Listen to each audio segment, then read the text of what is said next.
নমস্কার বন্ধুরা, আপনারা দেখছেন এই মুহূর্তে আপনাদের নিজের চ্যানেল, প্রিয় চ্যানেল, বাংলা চ্যানেল। আমি অলোক রঞ্জন। আজকে প্র্যাকটিস সেটের ক্লাস নিয়ে আপনাদের সামনে এলাম। এই প্র্যাকটিস সেটের সিরিজের যে নামটা আমি দিয়েছি সেটা হচ্ছে সুপার 30 সিরিজ। দেখতে পাচ্ছেন স্ক্রিনে, সুপার 30 সিরিজ মানে হচ্ছে 30টা প্রশ্নের একটা করে প্র্যাকটিস সেট হবে। সেটা আমি আপনাদেরকে 3টি ক্লাসে করাবো, অর্থাৎ 10টা করে 3টে পার্টে আমি আপনাদেরকে অঙ্ক করাবো। প্রত্যেক শনিবার 22 বর্ধমান চ্যানেলে পাবেন। প্রত্যেক শনিবারে একটা প্র্যাকটিস সেট আপনি 22 ম্যাথ পাগলাতে পাবেন। আপনারা ইতিমধ্যে জেনে গেছেন যে প্রত্যেকদিন সকাল 9টার সময় এবং সকাল 10টার সময় দুটো চ্যানেলেই আমি একটা করে শর্ট ভিডিও দিই। প্রিভিয়াস ইয়ারের যে কোনো পরীক্ষায় আসা শর্ট কোশ্চেন নিয়েই আমি আপনাদেরকে সমাধান করাই, যার শর্টকাট ট্রিক্স রয়েছে। তার সঙ্গে প্রত্যেক মঙ্গলবার এবং বৃহস্পতিবার চ্যাপ্টার ভিত্তিক ক্লাস করাই, যার সিরিজের নাম হচ্ছে ম্যাথ বুস্টার সিরিজ। এবং শনিবার প্র্যাকটিস সেটের ক্লাস করাই, অর্থাৎ আজকে প্র্যাকটিস সেটের ক্লাস করাই। তার সঙ্গে আগামী রবিবার মানে প্রত্যেক রবিবারে থাকবে পিওয়াইকিউ, মানে প্রিভিয়াস ইয়ারের কোশ্চেন রিলেটেড বিভিন্ন পরীক্ষার প্রশ্ন নিয়ে ডাইরেক্টলি একদম কোশ্চেন পেপার নিয়ে। এমনটা নয় যে কোনো প্রশ্ন নিয়ে এলাম আর বললাম এটাই প্রিভিয়াস ইয়ার, তা কিন্তু নয়। একদম ক্যান্ডিডেটের কোশ্চেন নিয়েই আমরা আসি, ঠিক আছে? তো আজকে যে সিরিজ সুপার 30 সিরিজ, সেই সুপার 30 সিরিজের পার্ট 1 প্র্যাকটিস সেট 1 পার্ট 1 আপনারা দেখতে থাকুন। একটা চাকরির পরীক্ষায় প্রশ্নের লেভেল 3 রকম ভাবে মেনটেন করা হয়। এক হচ্ছে বেসিক, একদম বেসিক, মডারেট এবং অ্যাডভান্স। ডাব্লিউবিপির মতো পরীক্ষাতেও 3টে লেভেল মেনটেন হয়, সিজিএল এর মতো পরীক্ষাতেও 3টে লেভেল মেনটেন হয়, কিন্তু এই দুজনার লেভেল দু রকম। মানে যেটা সিজিএল এর বেসিক, একদম বেসিক, সেটা সিএইচএসএল অথবা এমটিএস এর অ্যাডভান্স লেভেল বা মডারেট লেভেল। ডাব্লিউবিপির যেটা অ্যাডভান্স লেভেল সেটা হয়তো এমটিএস এর মডারেট লেভেল। এরকম লেভেল মেনটেন হয়। তো আমি যে সেটা আপনাদেরকে করাবো আজকে প্রথম দিন বলে দিচ্ছি যে 30% থাকবে একদম ইজি, 40% থাকবে মডারেট এবং বাকি 30% থাকবে একটু কঠিন। এবারে কোন পরীক্ষার লেভেল মেনটেন করে করছি সেটার উপর নির্ভর করবে যে বাস্তবে অঙ্কগুলো কতটা সহজ বা কতটা কঠিন, ঠিক আছে? যাক, আমি চলে আসি। আজকে আমাদের প্রথম প্র্যাকটিস সেটের প্রথম পার্ট অঙ্ক। প্রত্যেকটা অঙ্কই কিন্তু পরীক্ষার অঙ্ক, এমনটা নয় যে আমি নিজে বানিয়ে এনেছি। প্রত্যেকটা অঙ্কই পরীক্ষার অঙ্ক নিয়ে আমার প্র্যাকটিস সেট বানানো, ঠিক আছে? বেশ, প্রথমটা দেখুন, একটা ত্রিভুজের ক্ষেত্রফল 1176 বর্গ সেন্টিমিটার এবং তার ভূমি আর উচ্চতার অনুপাত 3:4। হামেশাই পরীক্ষা আসে, কিন্তু সহজ অঙ্ক, একদম বেসিক লেভেলের অঙ্ক। তাহলে ত্রিভুজের উচ্চতা কত? এবার আমরা জানি ত্রিভুজের ক্ষেত্রফল মানে কি হাফ ইন্টু ভূমি ইন্টু উচ্চতা, তাই না? এবারে এই যে ভূমি আর উচ্চতার অনুপাত দিয়ে দিয়েছে, তাহলে হাফ ইন্টু ভূমি মানে কত? ভূমি হচ্ছে ওই যে 3 আর 4, মানে 3x কে যদি আমি ভূমি ভাবি, 4x কে যদি উচ্চতা ভাবি, তাহলে ক্ষেত্রফল হচ্ছে এইটা ত্রিভুজের। এটা সমানই কত? 1176। একদম ছোট অঙ্ক, একদম সহজ সরল অঙ্ক। এবার এদিকে কাটাকাটি করলে 3 4 12 অর্ধেক 6, মানে এক্স স্কোয়ার সমান কি দাঁড়ালো? 1176/6, তাই না? 1176/6 কিভাবে হলো? এই যে 2 এর সাথে ধরুন একটা 2 কেটে দিলাম, এটা 2 হয়ে গেল। 3 দিয়ে 6 এক্স স্কোয়ার, 6x স্কোয়ার সমানই হচ্ছে 1176। তাহলে এক্স স্কোয়ার সমান 1176/6। এটা যদি আমরা কাটাকাটি করি তাহলে হয়ে যাবে 196। তাহলে এক্স স্কোয়ার সমান যদি 196 হয়, তাহলে এক্স সমান কত? এক্স সমান হচ্ছে 14। এটা তো একটা নর্মাল পদ্ধতি গেল, এক্স ধরে যেমন আমরা করলাম। এক্স এর মানটা যদি 14 হয়, তাহলে এই যে উচ্চতা ধরেছিলাম যেটা 4 অনুপাত মানে 4x, 4 14 তাহলে কত? 4 14 হচ্ছে 56, মানে উত্তর এটা। এবার এটাই পদ্ধতি। আপনি পরীক্ষার হলে কি করবেন? পরীক্ষার হলে কি বসে বসে আমি যেমন লিখলাম সেরকম লিখবেন? না, সেরকম লেখা যাবে না। আপনি জানেন যে একটা ত্রিভুজের ক্ষেত্রফল যেটা 1176 দিয়েছে বর্গ সেন্টিমিটার, আপনি জানেন যে হাফ ইন্টু ভূমি ইন্টু উচ্চতা। তাহলে এইটা যদি ভূমি আর উচ্চতার গুণফল হয় 3 4 12, তাহলে আপনি জানেন যে তার অর্ধেক হবে 6। তার মানে এই যে 1176, এই যে 1176 যেটা আমার ক্ষেত্রফল দেওয়া আছে, এটা দেখতে হবে 6 এর সাথে এর কত গুণ। 6 এর সাথে দেখলাম আমরা 196 গুণ। তো এইটা বাস্তবে এক্স স্কোয়ারের মান, এটা মাথায় রাখতে হবে। মানে এক্স সমান কত? এক্স সমান হচ্ছে 14। আপনাকে এমনি বুঝে নিতে হবে। এইটা যারা নতুন তারা এরকম ভাবে লিখে লিখে করবে, কিন্তু আপনারা যারা 2 4 বার প্র্যাকটিস করেছেন তাদের কিন্তু সরাসরি এরকম ভাবেই করে নিতে হবে। ব্যাস, এক্স এর মানটা 14 হলো, এটা 4 14 56, আমরা এখান থেকে উত্তর করে দিলাম। কেমন? অঙ্কটা কঠিন নয়, বেসিক অঙ্ক, বিশাল কিছু শেখার এখানে নেই। পরের অঙ্কটা দেখুন, ভালোই পরীক্ষায় আসে এই অঙ্কটা। শুধু আমাদের রাজ্য সরকারের পরীক্ষা নয়, কেন্দ্র সরকারের পরীক্ষা তো রীতিমতো আসে। এ স্কোয়ার প্লাস বি স্কোয়ার সমান 117 আর এ বি সমান দেওয়া আছে 5। জানতে চাইছি A plus B minus A by A minus B সমান কত? এবার খেয়াল করে দেখুন, এই যে উপরে এ প্লাস বি আর নিচে এ মাইনাস বি এর দিয়ে মান জানতে চেয়েছে, আপনি কি করবেন? আপনি একটু স্টাইল করে দুজনারই কি করুন, দুজনারই হোল স্কোয়ার করে দিন এরকম ভাবে, যে পরে যে উত্তরটা বেরোবে তাকে বর্গমূল করে আবার উত্তর লিখে দেবেন। মানে এখন বর্গ করে আমরা সমাধান করব, পরে বর্গমূল করে ফিরে আসবো। এ প্লাস বি হোল স্কোয়ারের ফর্মুলা কি? A square plus 2ab plus B square. আর নিচে এ মাইনাস বি এর ফর্মুলা কি? A square minus 2ab plus B square. এবার তাকিয়ে দেখুন, যদি একটু সাজিয়ে লিখি আমরা, এ স্কোয়ার প্লাস বি স্কোয়ারটাকে আগে লিখলাম, মাইনাস এই প্লাস 2abটাকে পাশে লিখলাম, আর একই রকম ভাবে নিচে এ স্কোয়ার প্লাস বি স্কোয়ার লিখলাম আর মাইনাস 2ab পাশে লিখলাম। শুধু একটু সাজিয়ে নেওয়া। সাজিয়ে নিয়ে কি দেখা গেল, যেভাবে আমি সাজালাম সেই মানটা আগে থেকে দেওয়া আছে। দেওয়া আছে মানে এ স্কোয়ার প্লাস বি স্কোয়ারের মান দেওয়া আছে 117, তার মানে এটা হচ্ছে 117 প্লাস 2ab, এবির মান দেওয়া আছে 54, তাহলে 2ab মানে 54 ডবল 108। আর নিচে 117 মাইনাস 108। এবার আপনারা ভাবুন, যদি পরীক্ষার হলে এরকম আসে কি করবেন? 117, 217, 225, ওপরে হচ্ছে 225 আর নিচে হচ্ছে কত? 8 আর 9 17। তার মানে এই যে 225/9 হলো, এটা কার মান? স্কোয়ার করার পরে। তাহলে নর্মালি a প্লাস বি ওপরে আর নিচে a মাইনাস বি, তাহলে কি হবে? এটার বর্গমূল করে নেবো আমরা, মানে 15 15 225, এটা নিচে হচ্ছে 3। ফাইনাল উত্তর কত? ফাইনাল উত্তর 3 5 15 মানে 5। ফাইনাল উত্তর কত? এইটা। এবারে ওই যে আমার বলা বারবার একটাই কথা, যে পরীক্ষা হলে কিরকম লিখবে না, যারা নতুন তারা এরকম লিখবে, কিন্তু যারা পুরনো প্র্যাকটিস করেছে তারা কি করবে? তারা জানে এই অঙ্ক পাওয়ার সাথেই বুঝে যাবে যে a প্লাস বি আর a মাইনাস বি আছে, মানে আমাকে ফর্মুলা করতে হবে। সোজা কথা, 117 প্লাস 54 ডবল ওপরে, 117 প্লাস 54 ডবল ওপরে আর 117 মাইনাস 54 ডবল নিচে, এইটুকুই জাস্ট করে নিয়ে বর্গমূল করে দেওয়া। আপনি আমার এই অঙ্কটা দুবার করুন, তারপরে গিয়ে একবার ওই অঙ্কটা নিন ডেটা চেঞ্জ করে, দেখবেন আপনার নিজেরই মনে হবে দুর্ঘটনা এটা কে লেখে ফর্মুলা, এ তো আমি জানি, তো এটাই হবে আলটিমেটলি, তো আমি জানি। তাহলে আলটিমেটলি এইটা করে দেবো, 117 সঙ্গে 54 ডবল যোগ করে দেবো আর নিচে 117 থেকে 54 ডবল বাদ দিয়ে দেবো, দিয়ে বর্গমূল করে দেবো, উত্তর হয়ে গেল। কেমন? এইটা আপনাকে অভ্যেস করতে হবে, আর কিছু না। অঙ্ক সবার জন্য একই অঙ্ক থাকবে, শুধু দেখবে যে আপনি এই অঙ্কটাকে আগে প্র্যাকটিস করেছেন কিনা, ব্যাস এইটুকুই শুধু দেখার, আর কিছু না। যেমন দেখুন এই সাইন কস টেনের অঙ্কটা দুরকম ভাবে করা যায়। যারা এই ত্রিকোণমিতির এই জায়গাটা খুব ভয় খান যে এমনি হাইট অ্যান্ড ডিস্টেন্সে বাবারে সেই মই লাগাও দেওয়ালে, ছায়া ঘন ওইদিকে, ফের তাল গাছের গোড়া ভেঙে দাও, জাহাজের মাস্তুল দেখো সেই লাইট টাওয়ার থেকে, সেই একটা অঙ্ক ধরুন।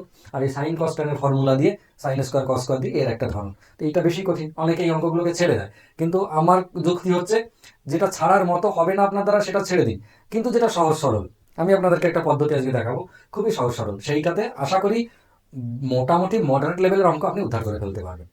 যেমন মনে করেন সাইন থিটা সমান 5/13 দেওয়া আছে, কস থিটা সমান কত, তার মানে এই কজের মান বার করতে হবে সাইনকে কাজে লাগে। তা আমরা এই কজ আর সাইনের একটা পাঞ্চিং ফর্মুলা শ্রীধরাচার্যের কাছ থেকে শিখেছি, মনে আছে? সেটা হচ্ছে sine square theta plus cos square theta সমান কত? সমান হচ্ছে 1। এটা কেন হয় সেটা আমি নার্সিং এর ক্লাসে দেখেছি, কারণ এই চ্যাপ্টারটা নার্সিং এর ক্লাসের জন্য সব থেকে গুরুত্বপূর্ণ চ্যাপ্টার, যারা নার্সিং পরীক্ষা দেবে তাদের জন্য। সেটা হচ্ছে দ্বিঘাত সমীকরণ। কেমন? এবার এখান থেকে দেখুন, আমরা যদি এরকম লিখি, কস স্কোয়ার থিটাটাকে নিয়ে চলে এলাম, সমান 1 মাইনাস সাইন স্কোয়ার থিটাটাকে ডান দিকে নিয়ে চলে গেলাম। পরের লাইনে শুধুমাত্র কস থিটা লিখলাম, সমান এই স্কোয়ারটাকে তুলে দিলাম বলে ডান দিকে গেলে 1 মাইনাস সাইন স্কোয়ার থিটা রাখলাম। এবারে 1 মাইনাস সাইন স্কোয়ার থিটা দেখুন, সাইন থিটা সমান এইটা, তাহলে সাইন স্কোয়ার থিটা মানে কত?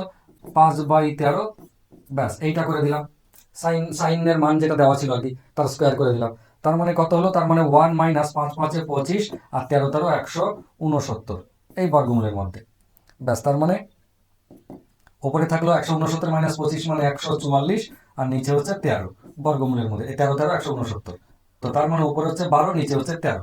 এই যে 12/13 উত্তর হলো, এই উত্তরটা নিয়ে আমাদের কনফিউশনের কিছু নাই, কিন্তু এই ফর্মুলাটা তোমাকে মাথায় রাখতে হবে। এই ফর্মুলাটা তো একটা এক্সট্রা চাপ।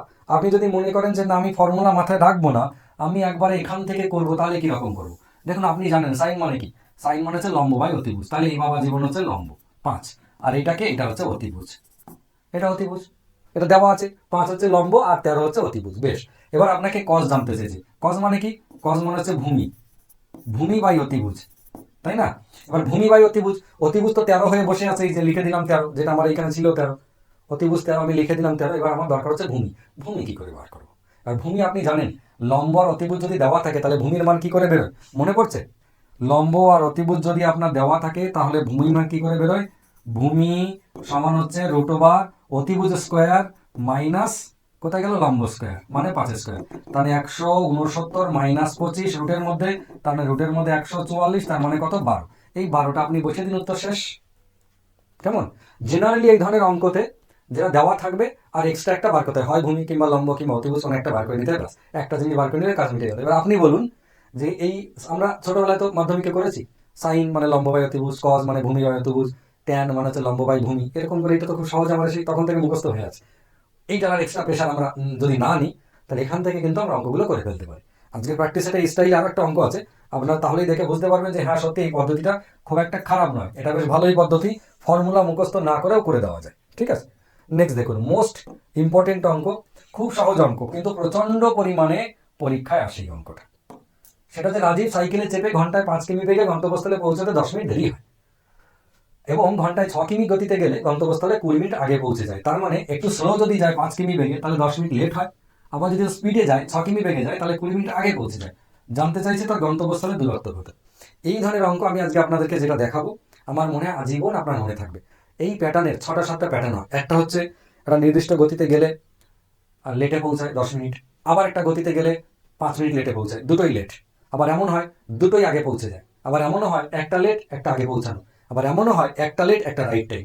আবার এমনও হয় একটা রাইট টাইম আর একটা অ্যাডভান্স পৌঁছে যাওয়া। এই যে ব্যাপারটা যাই দিক না কেন, যতগুলো প্যাটার্ন আমি আপনাকে বললাম, জাস্ট যে একটা পদ্ধতি দেখাবো, একটা পদ্ধতিতে গল্প শেষ। কখন আর আপনার ভুল হবে না, আমার মনে হয় মাথার মধ্যে গেঁথে যাবে যদি আপনি একটু মন দিয়ে দেখেন। তো কিরকম করব, ধরুন প্রথমে যেটা করবো, এই যে 5 কিমি গতিবেগ, যখন 5 কিলোমিটার পার আওয়ার গতিবেগটা রইল, আর একটা গতিবেগ কি 6 কিলোমিটার পার আওয়ার, এটি আপনার দেখা, এই দুটো। এবার আপনাকে কি করতে হবে, যখন 5 কিমি গতিবেগ তখন ধরে নেবো গন্তব্যস্থল 1 কিলোমিটার, আর যখন 6 কিমি গতিবেগ তখনও ধরে নেবো গন্তব্যস্থল 1 কিলোমিটার। এবার আপনি আমাকে বলুন, যখন 5 কিমি গতিবেগ তখন 1 কিমি যদি গন্তব্যস্থল হয় কতক্ষণ লাগবে যেতে? 5 12 60, মানে কতক্ষণ? 12 মিনিট। 12 মিনিট লাগবে। 5 কিমি গতিবেগ হলে 1 কিমি রাস্তা যেতে 12 মিনিট লাগে। আবার যখন 6 কিমি গতিবেগ তখন 1 কিমি যেতে 6 10 60, মানে 10 মিনিট লাগবে। এটা আপনি নিশ্চয়ই বুঝে যাবেন। দুটো গতিবেগ দেবে, দুটো গতিবেগ থেকে ধরে নেবেন আপনার গন্তব্যস্থল 1 কিলোমিটার। ওদের কোথায় কথা এখন ভাবতে হবে না, আপনি নিজে ভাবুন যে আপনার বাড়ি থেকে স্কুল 1 কিলোমিটার। তো এই দুটো গতিবেগে গেলে অ্যাকচুয়ালি আপনার যে ডিফারেন্স হয় টাইমে, সেটা কতক্ষণের? সেটা হচ্ছে দেখুন 2 মিনিট। সেটা হচ্ছে 2 মিনিট। এই 2 মিনিট যে টাইমের ডিফারেন্স হলো গন্তব্যস্থল কতটা হওয়ার জন্য? গন্তব্যস্থল 1 কিলোমিটার। তার মানে 2 মিনিটের টাইম ডিফারেন্স হবে গন্তব্যস্থল যদি 1 কিলোমিটার হয়। এবার আপনার এই আজকের অঙ্কতে কতক্ষণের লেট বলেছে, মানে টাইমের ডিফারেন্স। একজন 10 মিনিট দেরিতে যায়, একবার 20 মিনিট আগে পৌঁছে যায়, মানে 30 মিনিটের ডিফারেন্স ওই দুটোর ক্ষেত্রে। তাহলে 2 মিনিটের ডিফারেন্স যদি 1 কিলোমিটার হয়, তাহলে 30 মিনিটের ডিফারেন্স মানে কগুণ? এই যে 15 গুণ, তার মানে এটা হচ্ছে 15 কিলোমিটার গন্তব্যস্থলের দূরত্ব। উত্তর হয়ে গেল। উত্তর কি হলো? 15 কিলোমিটার। কোথায় গেল অপশন? উত্তর হচ্ছে 15 কিলোমিটার। সারা জীবনেও ভুল হবে না যদি এইটা আপনি বুঝে নিতে পারেন। যাই পরীক্ষায় দিই, দুটো ডিস্টেন্স এই স্পিড থেকে কিলোমিটার ধরে নেবো 1 কিমি। 1 কিলোমিটার যেতে টাইমের ডিফারেন্স অ্যাকচুয়ালি কতটা হয়, তাহলে বইতে যেটা বলেছে সেই ডিফারেন্সে কতটা ডিস্টেন্স হবে। গল্প শেষ। ক্লিয়ার হয়েছে? বেশ, নেক্সট চলে আসুন। বাচ্চাদের অঙ্ক, চৌবাচ্চাদের। একটা চৌবাচ্চা দুটি নল দিয়ে যথাক্রমে 12 মিনিট আর 14 মিনিট একটা চৌবাচ্চা পূর্ণ হয়, অপর একটি নল দিয়ে 8 মিনিটে চৌবাচ্চা খালি হয়ে যায়। এ হচ্ছে খালি করা, অনেক বড়, 8 মিনিটে খালি হয়ে যায়। আর ভর্তি করতে 12 মিনিট আর 14 মিনিট লাগবে। ওই পাইপ দুটো ছোট ছোট, এ বিশাল বড় পাইপ, মাত্র 8 মিনিটে গোটা চৌবাচ্চা খালি করে দেয়। বাহ, যদি 3টে নল একসাথে খুলে দেওয়া হয় তবে 8 মিনিট পর, আবার 8 মিনিট বলেছে, 8 মিনিট পর চৌবাচ্চার কত অংশ খালি থাকবে? এই অঙ্কটা নতুন দিয়েছে পরীক্ষায়। এই খালি থাকবে, জীবনে দেয় না কোনোদিন খালি থাকার কথা। 8 মিনিট পর কতটা ভর্তি হবে এইটা জেনারেলি দেয়, কিন্তু ভর্তি হওয়ার পরে কতটা খালি থাকবে এই যেবার যখন দিয়েছিল পরীক্ষায়, বেশ অনেকজনা কিন্তু রুগী হয়ে গেছে, মাথাতেই রাখিনি যে খালি হওয়ার ব্যাপারটা দিতে পারে। তো আপনাকে মাথায় রাখতে হবে কিরকম, আমরা যে পদ্ধতি শিখেছি, 12 মিনিটে একটা ভর্তি হয়, 14 মিনিট একটা ভর্তি হয়, 8 মিনিট একটা খালি হয়, মানে এরা দুজন প্লাস, এই ভদ্রলোক মাইনাস। এদের লসগু কত? 12 14 আর 8 12 14 168। তাহলে 12 দিয়ে যখন ভাগ করছি এটা হচ্ছে 14, যখন 14 দিয়ে ভাগ করবো তখন হবে 12, ঠিক আছে। আর যখন 8 দিয়ে ভাগ করবো তখন হবে 21। 8 দিয়ে 16, 8 কে 1। এবারে এই যেটা আমরা করেছি, আমরা তো প্র্যাকটিস করেছি অনেক, 3টে লসগু করলাম, এক লসগু করে উপরে লিখলাম 168, এরা দুজন যোগ, 14 16 26 থেকে 21 বাদ মানে কত? 26 থেকে 21 বাদ মানে 5, নিচে লিখলাম 5, 168/5। এবারে এই যে 168/5 লিখে লিখে আমাদের এতদিন ধরে অভ্যেস, এটা কি বেরিয়েছে? এটা বেরিয়েছে টাইম, মানে 3টে পাইপ যদি একসাথে খোলা থাকে তাহলে কতক্ষণে আলটিমেটলি চৌবাচ্চাটা ভর্তি হবে, খালি হবে, সেটা হচ্ছে এটা।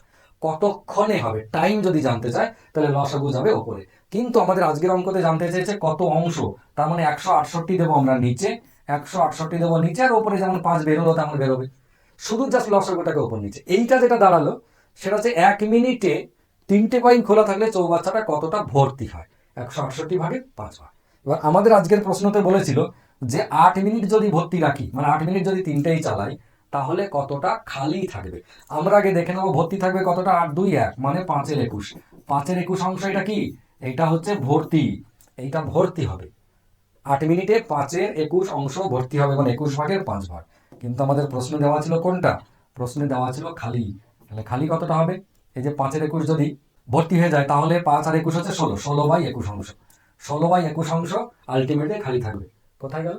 অপশন এ, 16/21 অংশ। কেমন? এইটা হচ্ছে অ্যান্সার আলটিমেটলি।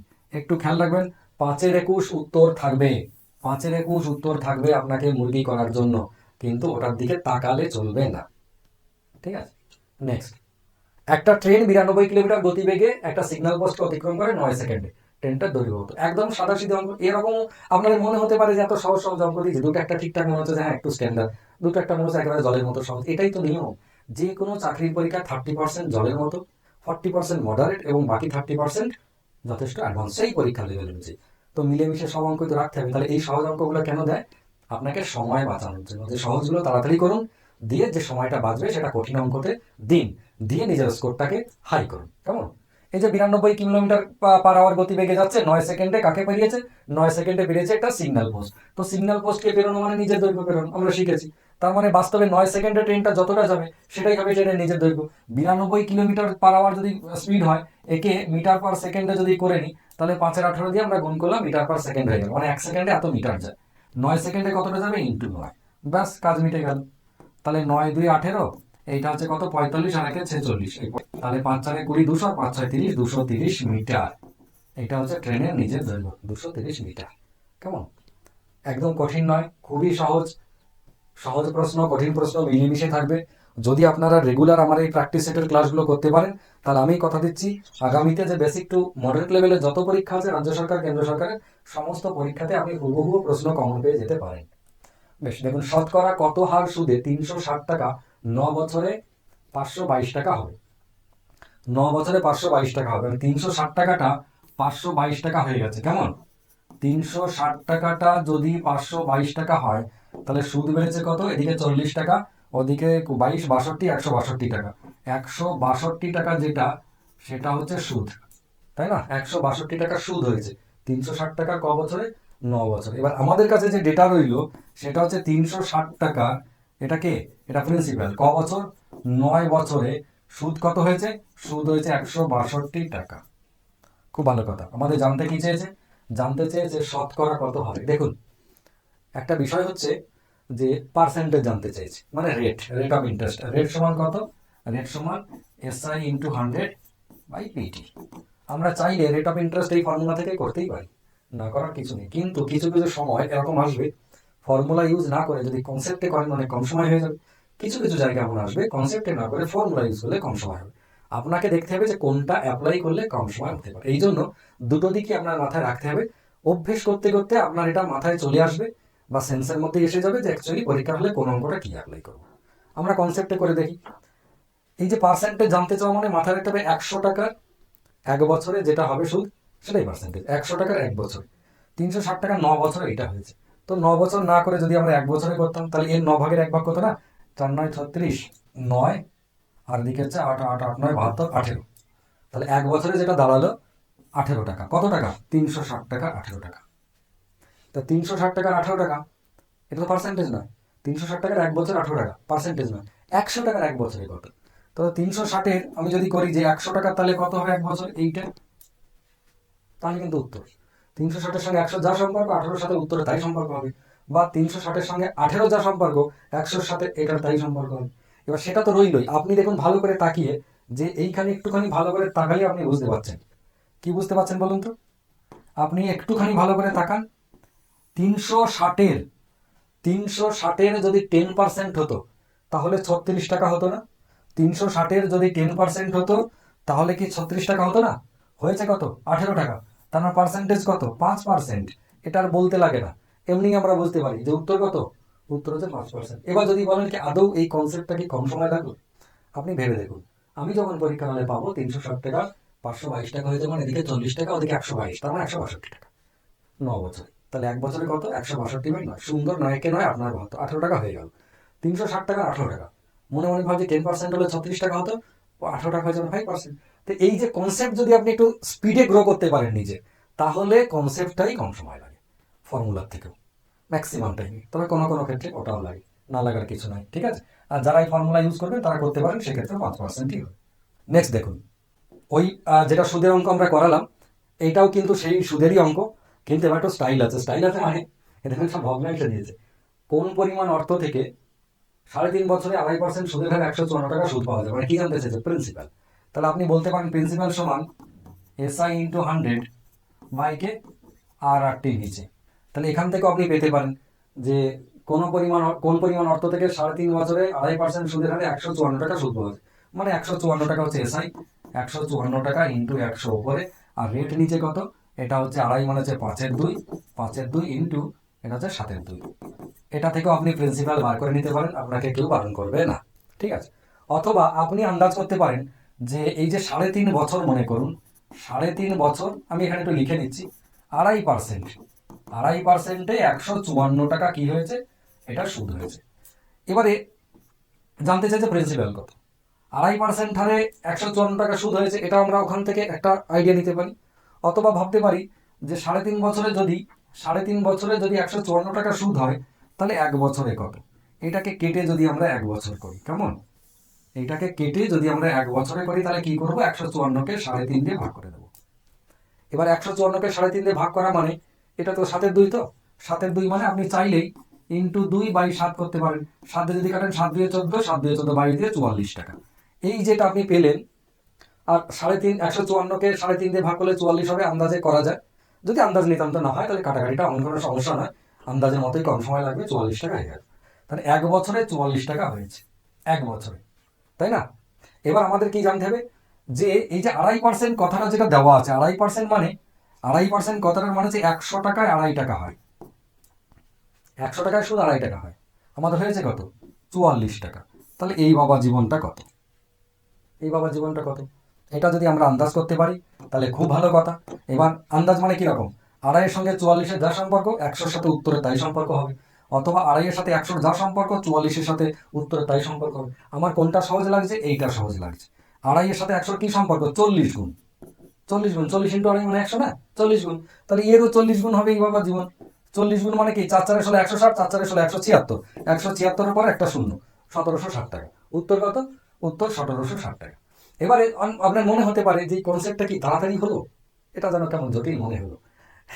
কারণ যারা একদম নতুন তাদের ক্ষেত্রে কিছুটা জটিল লাগতে পারে, কিন্তু যারা একটু প্র্যাকটিস করবেন না, 2-4 বার, 4 বার করা লাগবে না, বার দিয়ে প্র্যাকটিস করার পরে এই অঙ্কটা, সিমিলার কোয়ালিটির অঙ্ক তো আপনি আরও প্র্যাকটিস করবেন, আপনার অভ্যেস হয়ে যাবে। আমার কথা বিশ্বাস রাখুন, একটা সময় আমিও আপনাদের মতোই ভাবতাম যে এইটা মনে হচ্ছে দেরি হচ্ছে, বেশি মাথা খাটাতে হচ্ছে, মাথায় বেশি চাপ পড়ছে, হবে না আমার দ্বারা, ওর থেকে যেটা আগে শিখে এসেছি স্কুল থেকে ওটাই ঠিক আছে। কিন্তু না, ওটা টাইম কনজিউমিং, আর চাকরির পরীক্ষায় পাশ করতে গেলে টাইম কনজিউমিং এমন কোনো আচরণ আপনার ভেতরে আনা যাবে না, ওর থেকে বেশি নেওয়া ভালো। সময় যাতে বাঁচে, তাতে আপনার কষ্ট হোক, কষ্টটা হজম করে সময় বাঁচানোর টেকনিকই ব্যবহার করতে হবে। তাতে যদি আপনার মনে হয় 10টা অঙ্কে 15টা নিয়ম মাথায় রাখতে হচ্ছে, তো রাখুন। যদি মনে হয় যে না, আমি কনসেপ্ট দিয়ে আমি করে ফেলতে পারছি কম সময়ে, তো তাই করুন। যদি মনে হয় যে মা কালী, বাবা কালী, ছাকালী, আল্লাহ রহমান, যার যান ডাকতে ইচ্ছে করে, রাম রহিম, যা খুশি বলুন, দিয়ে একটা গোল পাখি দিতে আমার ভালো হচ্ছে, কম সময় লাগছে, আপনি তাই করুন। আজকে আজকে বললে হবে না, প্র্যাকটিস করতে হবে, ঠিক আছে। খুব একটা কঠিন নয়, 154-কে 3.5 দিয়ে ভাগ করে 44 টাকা হয়ে গেল। এটা আপনি আপনি 2-4 সেকেন্ডে করে ফেলতে পারবেন, যে 154 বা ইন্টু 2-এর 7, সময় লেগেছে, লাগেনি। এবার 44 টাকা কি, 2.5% হারে 2.5 টাকা যখন সুদ হয়, তখন প্রিন্সিপাল 100 টাকা, তাহলে 44 টাকা সুদ হলে কত, জাস্ট এই যে মানে যদি ক্যালকুলেশন করেন 100/2.5 ইন্টু 44, এটাই তো 1760 টাকা। এটাই আমি এখানে আপনাকে আন্দাজ করতে বলেছি, ঠিক আছে। যাই হোক, নেক্সট, এ ও বি এর অনুপাত 2:3, বি আর সির অনুপাত 4:3 হলে এ বি সি সমান কত, একদম রেশিও অঙ্কের প্রথম অঙ্ক এটা দিয়ে শুরু করে সবাই, মানে চ্যাপ্টার শুরুই হয় এটা দিয়ে। এ আর বি মনে আছে 2:3, 2:3, বি আর সি কত 4:3, তাহলে এই যে 10 সিস্টেমে এ বি সি কত, 4 দিয়ে 8, 3 4 12, আর 3 3 9, উত্তর হয়ে গেল 8 12 আর 9 কোথায় আছে, এইটা। তো এইটা যেমন হয়ে গেল, আপনি চাইলে অপশন টেস্টের মতো করতে পারেন, কিন্তু সবসময় এটা যে কাজে লাগবে তা নয়। যেমন এর অনুপাত 2-এর সঙ্গে ম্যাচ করবে, এই গোটা উত্তরে এবিসি যাই হোক না কেন, এর অনুপাত 2-এর সঙ্গে গুণিতক হতে হবে। তাহলে 2-এর গুণিতককে, 2-এর গুণিতক সবাই, কাউকে বাদ দিতে পারলাম, 2-এর গুণিতক সবাই 8, 6, 8, 8 সবাই। তারপরে সি এর গুণিতক কত, সি মানে কত, সি মানে 3, তাহলে 3-এর গুণিতক কে কে আছে, 9 আছে, 9 আছে, 8 নেই, তাহলে এ বাদ চলে গেল। এবার ভাবুন, এর গুণিতক হিসেব করতে গিয়ে কাউকে বাদ দিতে পারলাম না, সি এর গুণিতক হিসেব করতে গিয়ে আমরা অপশন বি কে বাদ দিলাম। এবারে বি দেখুন, এখানে 3 আছে আর বি এখানে 4 আছে, আমরা ধরে নেবো বি হচ্ছে 12, 3 4 12, তাহলে কার মাঝখানটা 12 আছে, দেখলাম যে এ আছে আর এ আছে, নাই কে, এ নাই, এ বাদ দিয়ে দিলাম, 12-এর সঙ্গে গুণিতক নয়, তাহলে এরা দুজন পড়ে থাকলো। কিন্তু আপনাকে মাথায় রাখতে হবে যে এই যে 12 ভাবলাম, মাঝখানেরটা মানে বি, 3-কে 12 ভেবেছি, কখন বাড়িয়েছি, 4 গুণ, তাহলে 2-কেও 4 গুণ হতে হবে, মানে 8 হতে হবে এইটা। আবার যেটা পড়েছিল এখানেও 8 হয়েছে, তাহলে ওকে আমরা কিছু করতে পারলাম না। ফের আবার আমরা সি এর কথা ভাবছি, এই যে সি হচ্ছে 3, বি যদি এই যে 4 হয় মানে 4 3 12, 3 গুণ, তাহলে একেও 3 গুণ হতে হবে, 3 3 9, এ আছে 9, এ নাই, তার মানে এ কাটা চলে গেল, যে থাকলো কে, এই যে এইখানটায় 3-এর সঙ্গে ম্যাচ হলো না। এবার এইখানে যে সমস্যাটা হলো, সেই সমস্যাটা কিছু কিছু জায়গায় থাকে, কিছু কিছু জায়গায় থাকে না। তাহলে আলটিমেটলি উত্তর কি হলো, 8 12 আর 9 নাকি, 8 12 আর 9। সেক্ষেত্রে এটা কি ছিল, না এটা উত্তর নয়, 8 12 15 রয়েছে, এটা উত্তর নয়। ফাইনালি অপশন টেস্ট করে ম্যাচিং যেমন এটা হলো, ডট সিস্টেমে করেও ফাইনালি ওটাই হলো। ঠিক আছে, বেশ। পরেরটা, এই অঙ্কটা একটা পরীক্ষা এসেছিল, দেখে প্রথমে ভয় লেগে গেছিল যে কি অঙ্ক দিয়েছে, এক্স এক্স ওয়াই দিয়ে বীজগণিত দিয়ে। তারপর দেখলাম, ই বাবা, এ তো ক্লাস 2 এর অঙ্ক, 5x ইন্টু এইটা, খেয়াল করে দেখুন, তাহলে এটা কত, 5x² প্লাস 5 দুগুণে 10x, আর এখানে 4x নর্মালি ব্র্যাকেটের বাইরে, তাহলে এটা কত, 14, 5x² প্লাস 14x। এই যেটা দিয়েছে সেটা হচ্ছে একদম বীজগণিত যখন স্কুলে শুরু হয়েছে তখন প্রথম যে অঙ্ক দিয়ে শুরু করে, সেই অঙ্ক কিন্তু পরীক্ষার অঙ্ক দেখুন। যাই হোক, আজকে 10টা হয়ে গেল, তার মানে এটা হচ্ছে আমাদের পার্ট 1। সুপার 30 সিরিজের মানে 30টা করে কোশ্চেনের এক একটা করে প্র্যাকটিস সেট হবে। সুপার 30 সিরিজের আজকে প্র্যাকটিস সেট 1 এর পার্ট 1 করলাম। আগামী দিনে আপনি পার্ট 2 পাবেন, তারপর পার্ট 3 পাবেন, তারপর প্র্যাকটিস সেট 2 শুরু হবে। ঠিক আছে, সবাই ভালো থাকুন, সুস্থ থাকুন, সুন্দর থাকুন। নিয়ে আসছি পরের ক্লাসে পার্ট 2।